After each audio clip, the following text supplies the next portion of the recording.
Ang mabuting balita ng Panginoon, ayon kay San Mateo.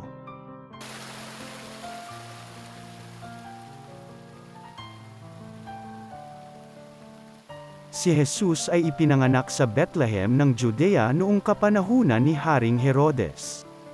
Dumating naman sa Jerusalem ang ilang pantas mula sa silangan at nagtanong-tanong doon, nasaan ang ipinanganak na hari ng mga Hudyo? Nakita namin sa silangan ang kanyang tala at naparito kami upang sambahin siya. Nang mabalitaan ito ni Haring Herodes, siya'y naligalig, gayon din ang buong Jerusalem. Kaya't tinipon niya ang lahat ng punong saserdote at mga eskriba sa Israel at itinanong sa kanila kung saan ipinanganak ang Mesiyas. Sa Bethlehem po ng Judea, tugon nila. Ganito ang sinulat ng propeta, at ikaw, Bethlehem, sa lupain ng Juda, ay hindi nga huli sa mga pangunahing bayan ng Juda. Sapagkat sa iyo lilitaw ang isang pinuno na mamamahala sa aking bayang Israel.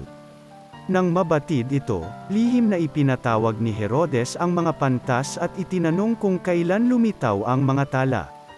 At pinalakad niya sila patungong Bethlehem matapos pabili na ng ganito. Humayo kayo at inyong hanaping mabuti ang sanggol. Kapag inyong natagpuan, ibalita agad ninyo sa akin upang ako may makasamba sa kanya. At lumakad na nga ang mga pantas.